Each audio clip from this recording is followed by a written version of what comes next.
dia mentafsir Al-Quran dan asas je. Muka surat 81 tiga tu. Bukan sehingga 1. Nombor 1, hendaklah mencari makna Al-Quran itu dengan Al-Quran. Inilah. Walaupun kita bukan ahli tafsir, bagaimana ahli tafsir itu dia nak tahu makna satu Quran itu, dia cari dari Quran juga. Mungkin ayat ni mentafsirkan ayat ni. Baik. Nombor 2, sekiranya tidak didapati maknanya di dalam Al-Quran, maka hendaklah dirujuk kepada hadis. Sekiranya didapati di dalam hadis, maka hendaklah diteliti kesahihan sanad perawi. Maknanya sini kalau tengok ilmu hadis ni mustahak dalam tafsiran lah. Sebab Nabi yang mentafsirkan Al-Quran. Kita nak tahu bila ayat ni turun, apa yang Nabi buat, apa yang Nabi kata dan apa yang Nabi buat. Sekiranya tidak terdapat di dalam hadis, maka hendaklah dirujuk kepada tafsir sahabat. Sebab apa? Pasal apa hal ini? Kerana sahabat merupakan golongan yang hampir dengan Rasulullah sallallahu alaihi wasallam dan paling mengetahui seluk-beluk Al-Quran. Sebab Quran itu betul-betul dia. Tafsiran sahabat dikira sebagai tafsiran marfu'. Ini istilah hadis juga, hadis marfu'.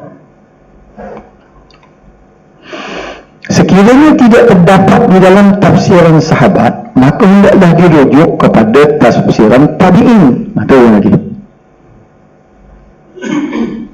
Sekiranya tidak pula terdapat dalam ulasan tabi'in, maka ahli tafsir hendaklah menggunakan pendapat sendiri. Baru dia boleh. Misalnya Qurtubi, dia tengok Quran tak ada, tengok hadis tak ada, tengok sahabat tak ada, tabi'in pun tak ada, maka dia guna pendapat sendiri berdasar pada ilmu dia, bukan guna akal secara bebas. Macam tafsir Quran mengikut apa dia faham dari segi bahasa, supaya kasih amak dulu kan. Dia pakai tafsir apa dia faham sendiri. Jadi boleh juga, tapi kena ada perkakas ilmu tu banyak, bahasanya, dari segi dia tahu selok-belok asbab nuzul apa semua. Jadi dia boleh guna andaian yang dia belajar tu untuk nak mentafsirkan Al-Quran ini. Syarat-syarat pentafsir dan pentafsiran yang bertujuh. Antara syarat-syarat dan kelayakan utama yang mesti dimiliki oleh pentafsir ialah akidah yang benar dan lurus. Sebab kalau akidah tak betul, dia akan heret tafsir itu mengikut akidah dia. Ada tak tafsir yang bukan akidah ahli sunnah wal jemaah? Ada jawab dia ni. Mu'tazilah, nama dia Zamakhsyari. Mafatihul Ghaib nama tafsir dia. Az-Zamakhsyari. Dia orang Mu'tazilah. Maka dia tafsir itu mengikut selera akidah dia. Okay. Sebab tu nak akidah yang benar dan lurus. Hal ini disebabkan ekoran akidah yang tidak betul atau kufur boleh menyebabkan berlaku penyelewengan, pemalsuan atau merubah fakta yang benar serta melakukan pendustaan. Dia cuba seleweng supaya betul dengan landasan dia. Kalau dia orang Mu'tazilah, dia cuba tafsir mengikut pahaman Mu'tazilah. Melakukan riwayat dan penyampaian semata-mata untuk diserasikan akidah dan kepercayaan. Saya sebut contohnya, misalnya Mu'tazilah, bila saya sebut dah dulu ni, dia tidak boleh terima Allah Subhanahu Wa Taala itu berkata-kata. Bila ayat wa kallamallahu Musa taklima tu, Allah telah bercakap dengan Nabi Musa. Dia kata tak boleh, sebab bercakap itu ialah sifat makhluk, bukan cik makhluk, dia kata. Jadi dia ubah bahari, wa kallamallahu Musa taklima. Di segi sudut bahasa saya tulis sini dah.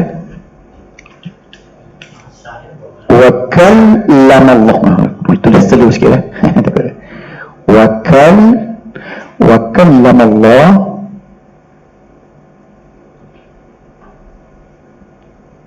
Musa taklima.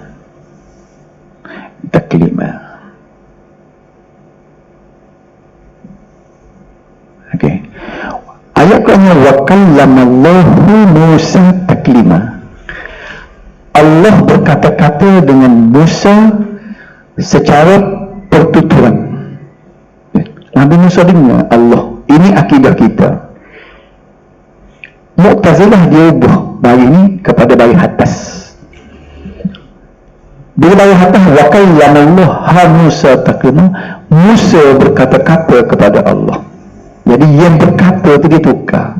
Sebab bagi kan dalam bahasa Arab ni, bagi depan dengan bagi atas ni memang perangai.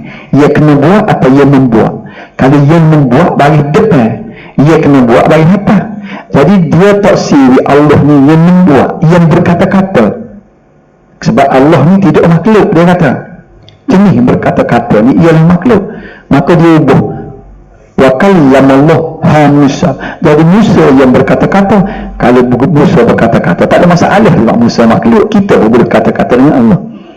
Pasal apa dia boleh hubung ni? Sebab faham dia faham Mu'tazilah. Sebab tu kalau kita kembali pada masalah akidah tadi, perangai yang tak boleh terima Allah, sifat Allah ni ialah perangai Mu'tazilah.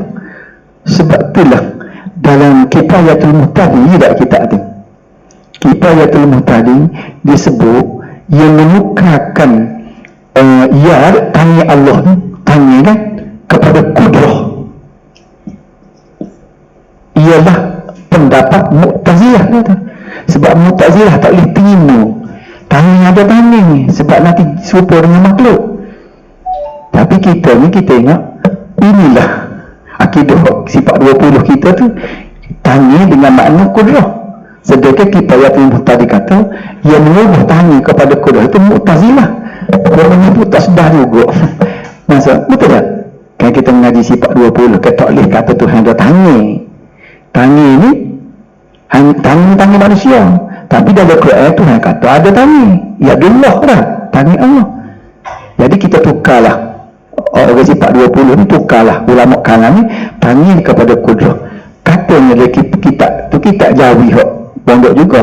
Dia kata dia menukarkan tanya kepada kudrah ini adalah faham Mu'tazilah, dia kata. Apa? Nampak tak? Jadi macam yang tadi kita bincang istawa apa tadi. Okey. Jadi kerana dia berpahaman Mu'tazilah, tafsiran dia akan heget kepada pemikiran dia, khususnya macam tadi. Faham eh? Itu satu contoh dia. Itu salah satu cara. Pisah baru, dia ubah baru, dia ubah tafsiran. Ada salahnya? Okey. Yang kedua, bebas daripada terpengaruh dengan hawa nafsu bagi mengelakkan daripada tafsiran yang didorong atau dipengaruhi oleh nafsu. Ni. Tak kita nak tahu lagi di mana? Yalah orang baca tafsir dia, kita tahu lah. Kita cuba pelaga tengok dengan tafsir lain, dia ni tafsir dia pengaruh dengan hawa nafsu dia. Contohnya seorang yang fanatik kepada aliran atau mazhab, seperti mana yang berlaku kepada golongan Qadariyah, Syiah. Syiah ada kitab tafsir dia. Dia akan tafsir mengikut selera dia, mengikut mazhab dia. Seperti mana yang telah dibincangkan di dalam bab 6 sebelum ini, seseorang pentafsir hendaklah mentafsirkan Al-Quran dengan Al-Quran terlebih dulu, baru tepat tafsir satu ayat dengan ayat lain. Hal ini kerana terdapat sesetengah ayat yang diturunkan dalam bentuk umum dikhususkan dengan dalam ayat lain. Begitu juga ayat yang ringkas dijelaskan dalam ayat yang lain.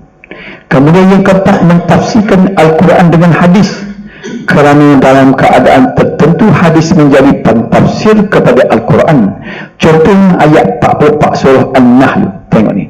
Wa anzalna ilaika dzikra litubayyana lin-nasi ma nuzzila ilaihim, dan kami pula turunkan kepadamu wahai Muhammad Al-Quran yang memberi peringatan supaya engkau menerangkan kepada umat manusia akan apa yang telah diturunkan kepada mereka.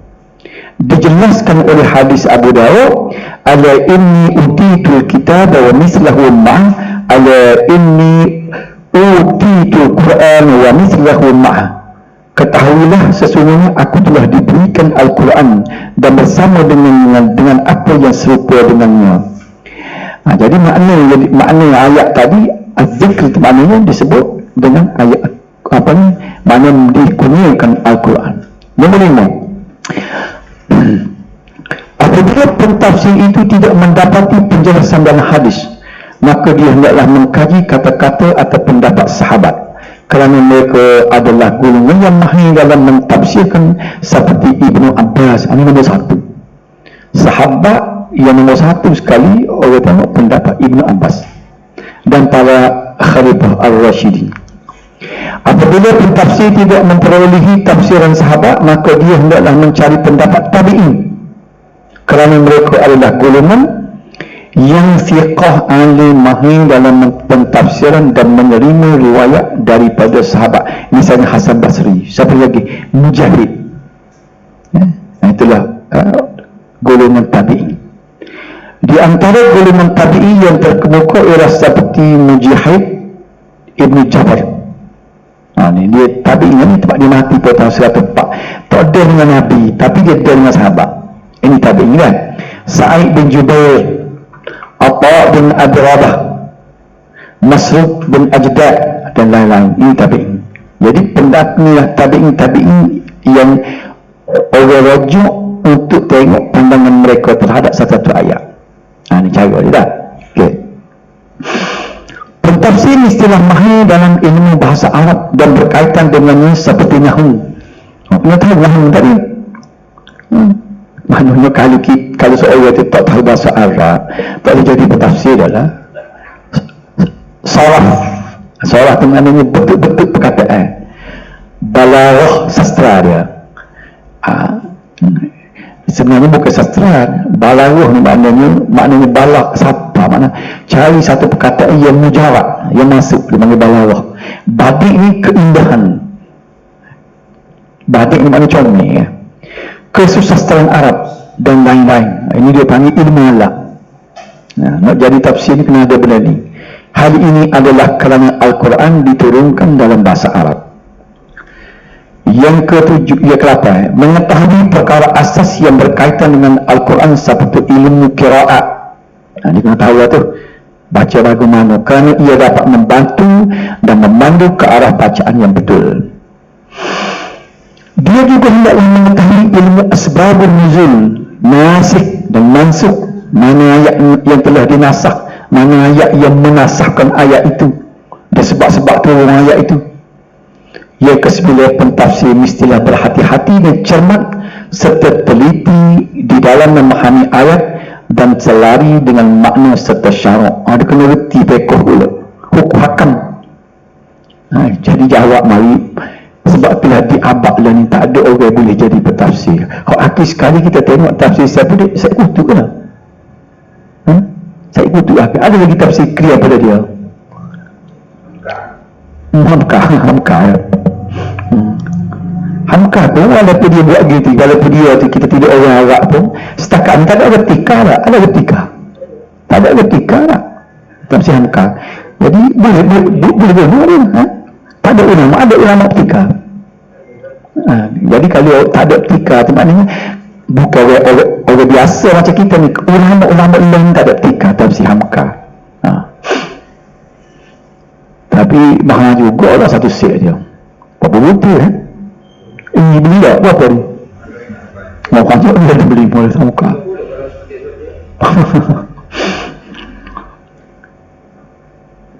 Ketelitiannya hendaklah dibantu oleh pemahaman yang jitu dan mantap sehingga dia dapat mengukuhkan sesuatu makna terhadap mengisbatkan dengan jalan yang benar.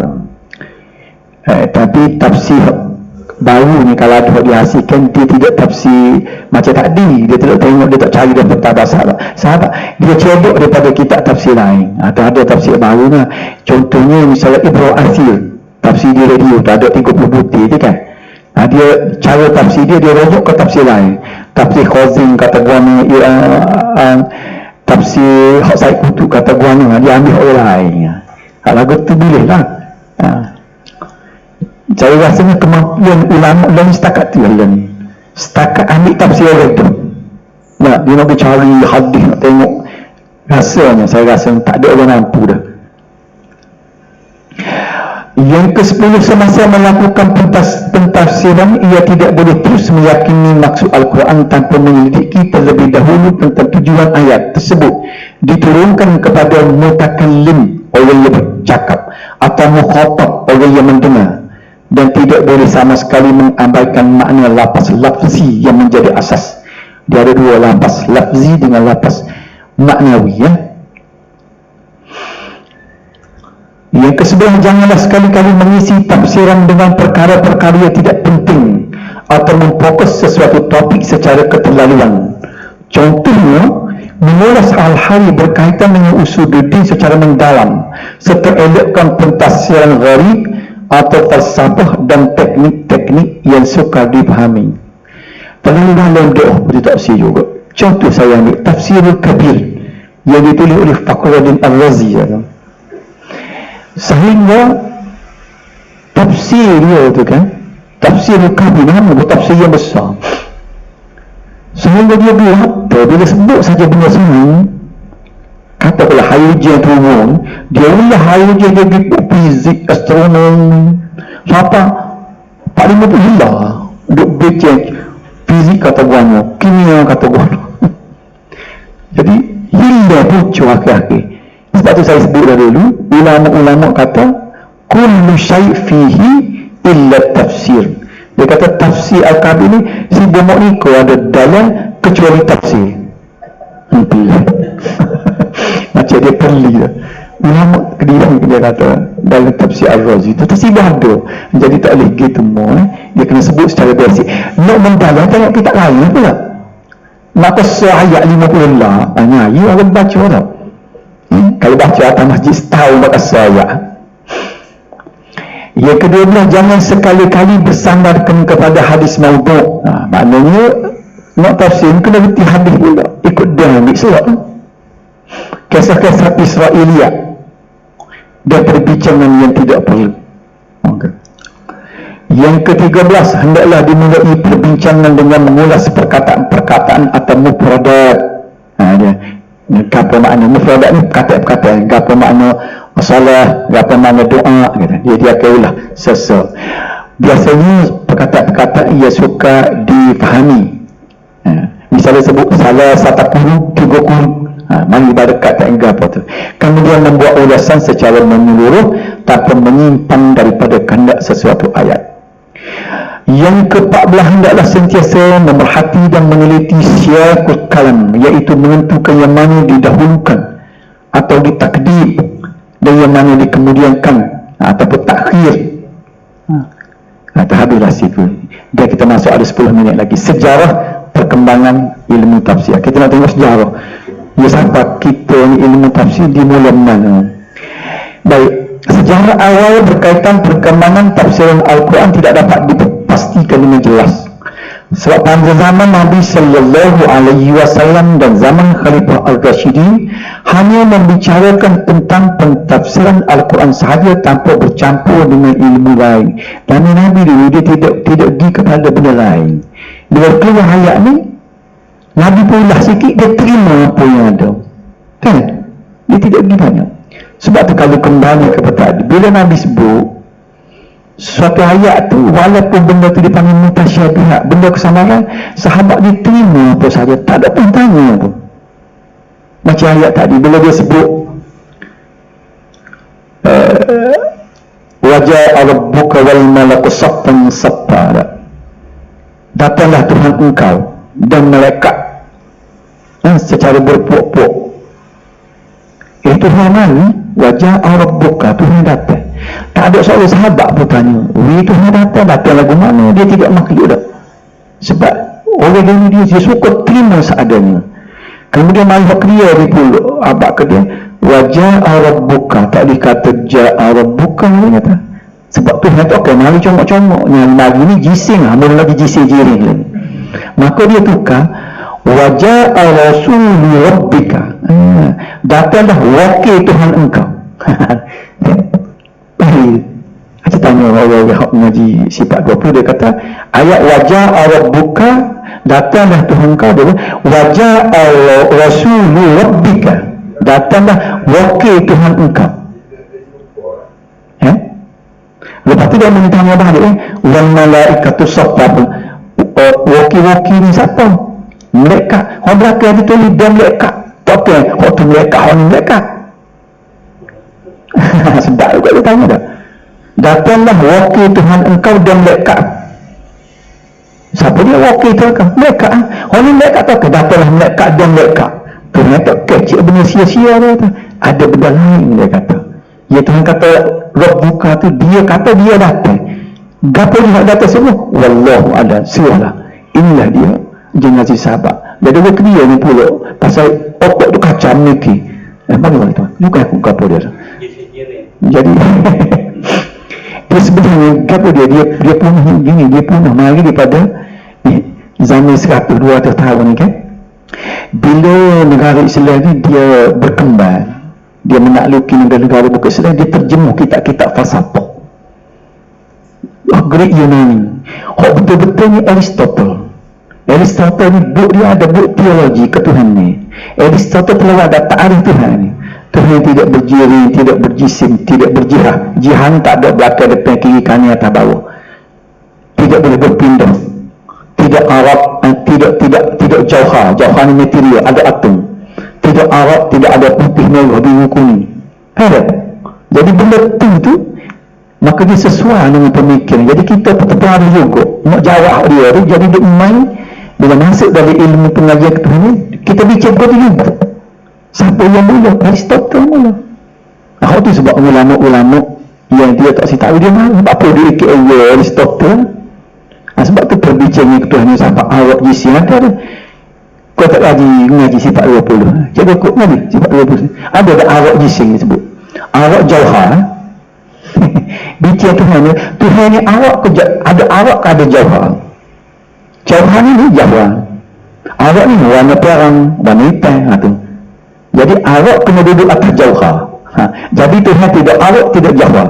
Kalau kita kata apa dia duduk bicara ketemu, timalah Tuhan tu bila dia kata Qul huwallahu ahad, sudah. Jadi jangan bercampur aduk dengan ilmu lain. Kemudian ini bukanlah bermakna pada zaman tersebut ketiadaan ulama yang pakar. Cuma bidang pentafsiran Al-Quran atau ilmu-ilmu lain belum terbentuk dan tersusun secara sistematik. Macam ilmu hadis juga lah. Ada di dada-dada tapi tidak disusun. Memanglah sahabat tu dia faham Quran. Waktu belajar ke ilmu tafsir lagi dia faham kena Quran. Istilah tak ada mana dia tu. Macam kita duduk bicara istilah-istilah sebab baru ni. Pembahagian bahasa kan, kalimah dalam bahasa Arab terbagi 3. Isim ke haraf dia bagi tak? Kata nama, kata kerja dan haraf macam sendiri. Kalau tanya mana sahabat boleh ke apa? Apa yang terbagi tanya lah Sayyidina Abu Bakar. Kalimah Arab terbagi pada 3. Acik raya dia tahu pasal benda tu benda baru clear. Sebab dia tak payah isi untuk haraf dia tidak benda tu dia tengah pada kita. Sungguh juga pembahagian hadis-hadis ni hadis sahih ni dia tak ada apa istilah lagu tu, cuma dia kenal orang ni hadis orang ni hidup ada palsu dia tak buat lagi masa tu. Jadi benda gitu ni kan, kalau kita kata kitab tafsir tak ada orang sahabat tak apa ni, dia lebih pada tafsir dia mana tu. Sejarah perkembangan tafsir secara lebih terperinci dapat dibahagikan kepada 3 period. Kita tengok sekadar-sekadar lah. Period pertama ialah zaman Nabi sallallahu alaihi wasallam dan sahabat, itu nombor 1. Period kedua zaman tabi'in. Dia ada 2 dah. Sahabat menjadi tulis sini. Biarlah tidur pun sebagai ingat dah. Mana kau tu dia mendas tu. Baik. Nabi sallallahu alaihi wasallam. Kemudian generasi sini sahabat. Di sini dia panggil tabi'in. Di sini pula dia lagi tabi'in.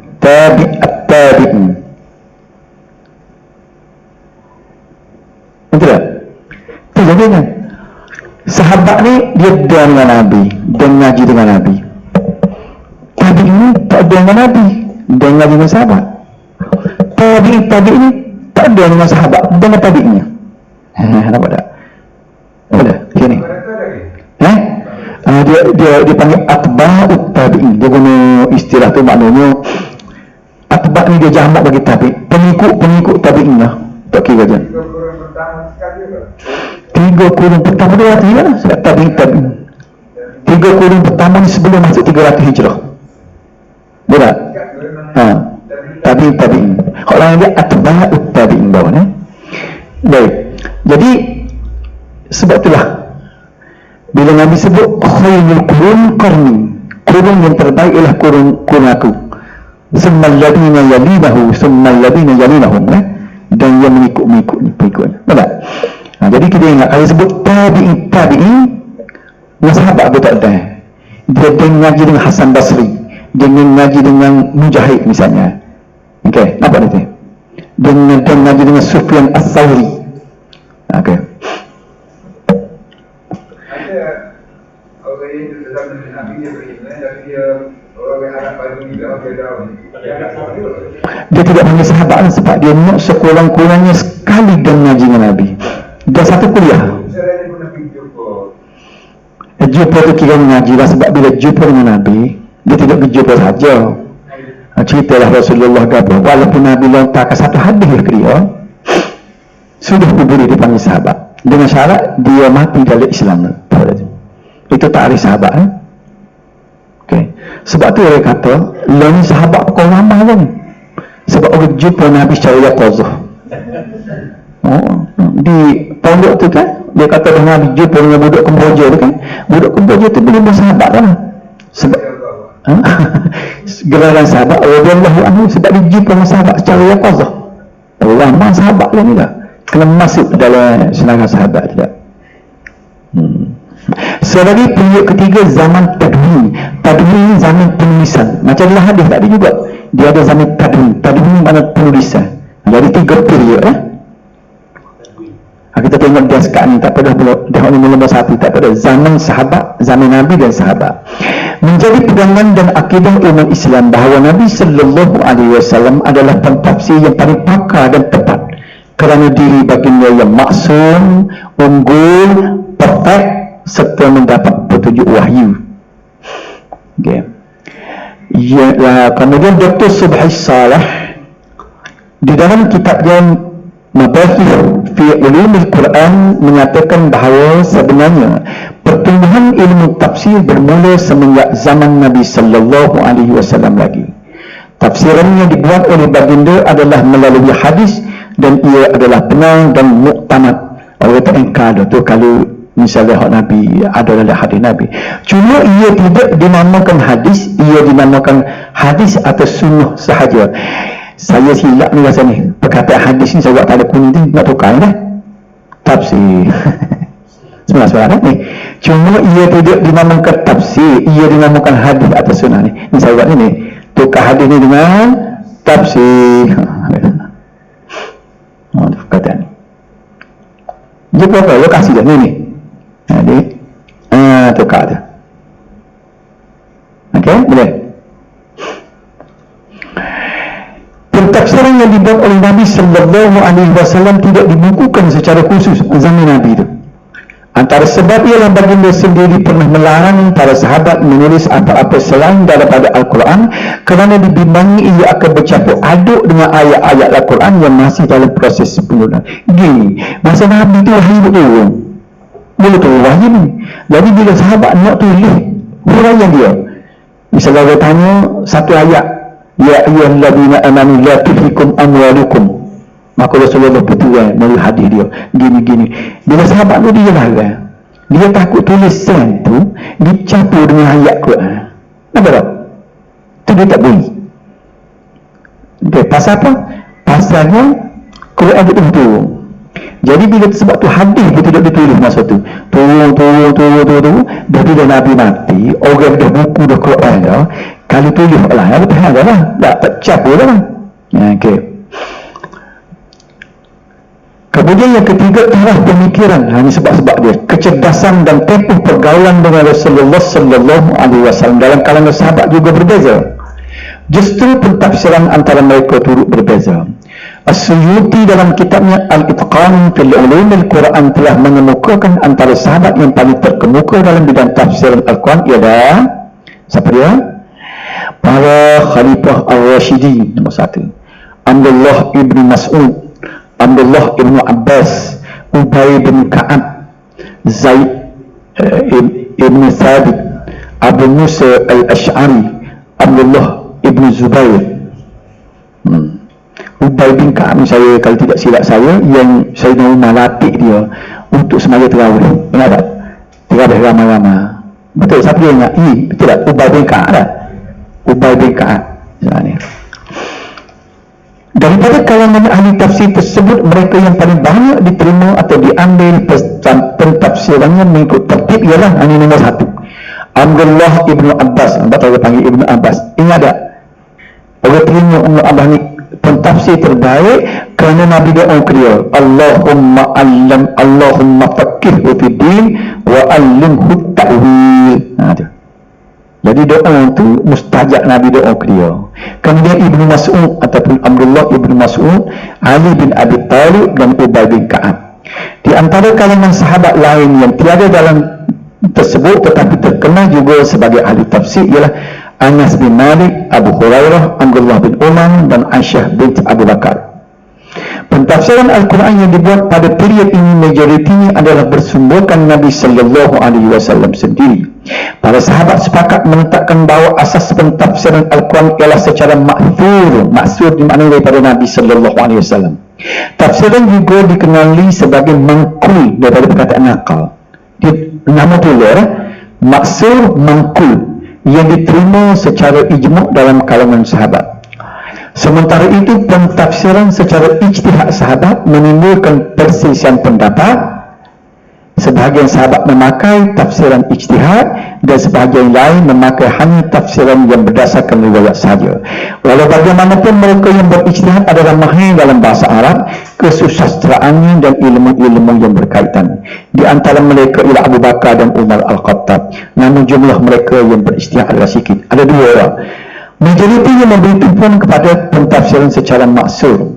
Di antara metod pentafsiran sahabat pada zaman Nabi ialah pentafsiran yang dilakukan hanya sekadar untuk menerangkan makna-makna serta kepahaman dari segi bahasa sahaja. Dia tidak luah ilmu riwayat. Bila mari ayat Quran, tak tahu berapa maksud ayat ni. Pentafsiran yang pula secara umum tanpa menjelaskan mengistinbat. Istinbat maknanya menumbuhkan hukum, mengambil dalil daripada ayat itu membentuk hukum. Ibnu Taimiyah berpendapat Rasulullah sallallahu alaihi wasallam menerangkan kesemua ayat kepada para sahabat. Namun jumhur ulama berpendapat tidak semua ayat diterangkan kepada para sahabat. Dalam membuat pentafsiran, para sahabat pada umumnya berpegang kepada 3 sumber. Nombor 1, berpegang kepada Al-Quran itu sendiri. Terdapat kadang-kala sesuatu ayat yang ringkas, kemudian terdapat ayat lain yang datang menjelaskan secara lebih lanjut. Ada juga ayat yang datang secara mutlak atau umum, yang kemudian yang datang ayat lain mengikat dan mengkhususkannya. Cuba tengok ni. Uhillat lakum bahimatul ad'an illa ma yutla alaikum. Dihalalkan bagi kamu makan binatang-binatang ternak dan sebagainya, kecuali apa yang akan dibacakan atau maknanya akan diharamkan kepada kamu. Ayat tersebut telah ditafsirkan oleh ayat 3 yang juga surah Al-Ma'idah, hurrimat alaikumul maitatu aman. Jadi ayat tadi dia ayat yang diharam. Umumlah. Mana haram? Mari ayat 3 ni pula dia ayat hurrimat alaikumul maitatu wad-damu wa lahmul khinzir wa ma uhilla li ghairi llahi bih wal munkhaniqatu wal mawqudatu wal mutaraddiyatu wan natihah wa ma akala sab'a illa ma zakkaytum wa ma dhubiha 'ala nusuk. Diharamkan kepada kamu memakan makanan binatang yang tidak disembelih. Ni ayat tadi dia kata kecuali yang diharam. Gapnya kotak sembelih dan darah tak boleh makan. Daging babi dan binatang-binatang yang disembelih kerana lain daripada Allah. Sembelih itu untuk bergaya, misalnya. Dan yang mati tercekik, dan yang mati dipukul, mati jatuh dari tempat tinggi, dan mati yang ditanduk, dan mati yang dimakan binatang buah. Ini detail tak? Ini contoh ayat Quran mentafsirkan ayat yang umum tadi. Kecuali kecuali yang sempat kamu sembelih sebelum habis nyawanya dan jadi sembelih atas nama berhala. Semua tu ialah detail. Maknanya tidak boleh dia. Contoh kedua misalnya la tudrikul absar wa huwa yudrikul absar. Ia tidak dapat dilihat dan diliputi oleh penglihatan mata, sedangkan dia Allah dapat melihat, mengetahui hakikat segala penglihatan mata. Ayat tersebut telah ditafsirkan oleh ayat 23 surah Al-Qiyamah, ila rabbiha nazirah, terjemahan melihat Tuhannya. Maksud dia melihat Tuhan. Ini nak tafsir ayat tadi. Yang kedua, berpegang kepada penjelasan Nabi. Para sahabat sentiasa kembali merujuk kepada Nabi sallallahu alaihi wasallam apabila menghadapi kemusykilan dalam memahami Al-Quran. Contohnya, misalnya alladzina amanu wa lam yalbisu imanahum bizulmin ulaika lahumul amnu wa hum muhtadun. Terjemahan orang-orang yang beriman dan tidak mencampur adukkan iman mereka dengan kezaliman. Mereka itulah orang-orang yang mendapat keamanan dan mereka lah orang-orang yang mendapat hidayah petunjuk. Jadi para sahabat tu dia tak tahan agak kelang-kabut kerana mereka tidak memahami mana zulm. Jangan campur ke email dengan zalim. Kerana dia zalim. Jadi adalah sama dengan makna kezaliman biasa. Justru mereka bertanya Rasulullah, lalu baginda menjelaskan kezaliman di sini bukan sebagaimana yang dimaksudkan. Sabda baginda bermaksud, apakah tidak kamu mendengar apa yang diucapkan seorang hamba yang saleh, sebagaimana firman Allah, wa iz qala luqman li ibnihi wa huwa ya'zu ya bunayya la tusyrik billah inna syirka la zulmun azim. Dan ingatlah ketika Luqman berkata kepada anaknya semasa ia memberi nasihat kepadanya, wahai anak kesayangku, janganlah engkau mempersekutukan Allah dengan sesuatu yang lain, sesungguhnya perbuatan syirik itu adalah satu kezaliman yang besar. Makna zalim tadi maknanya syirik. Inna syirka la zulmun azim. Syirik itu adalah sebesar-besar zalim. Itu nampak tak? Cara ayat Quran itu tafsir. Jadi di mana maksud zulm di sini ialah syirik. Di samping itu Nabi sallallahu alaihi wasallam sendiri menjelaskan kepada para sahabat maksud ayat tersebut. Di dalam setengah keadaan yang lain terdapat ayat yang tidak dipahami tafsirannya kecuali setelah diberitahu atau dijelaskan oleh Nabi sallallahu alaihi wasallam aspek surahan dan tegahan yang terdapat dalam Al-Quran. Okey. Yang ketiga, berpegang kepada kepahaman dan ijtihad bila mana para sahabat tidak menemui tafsiran terhadap sesuatu ayat melalui ayat-ayat lain. Tidak juga diketemui penjelasan yang ditinggalkan oleh Nabi sallallahu alaihi wasallam. Tafsiran Al-Quran berlandaskan ijtihad para sahabat mempunyai nilai yang tinggi kerana mereka merupakan golongan yang terbaik dan generasi manusia yang mendapat perhatian khusus daripada Nabi sallallahu alaihi wasallam. Jadi sebagai rumusnya, pentafsiran pada zaman Nabi sallallahu alaihi wasallam bersahabat adalah bersumberkan hadis marfu', namun kadang-kadang terdapat juga tafsiran melalui jalan ijtihad yang dikira sebagai hadis marfu' yang mengharuskan menerima dan pertolakan. Tiada perselisihan nyata dalam kalangan sahabat dalam mentafsir Al-Quran. Penjelasan mereka hanya melibatkan penjelasan makna ayat secara umum tanpa mengeluarkan hukum. Akhir sekali, tafsiran peringkat ini belum lagi dibukukan, bentuknya masih belum teratur dan tidak menyeluruh. Nampak tak? Itulah dia tafsiran para di zaman Nabi dan para sahabat. Jadi kita nak tengok minggu depan ni tafsiran zaman tabi'in dan tabi'in. Ada soalan?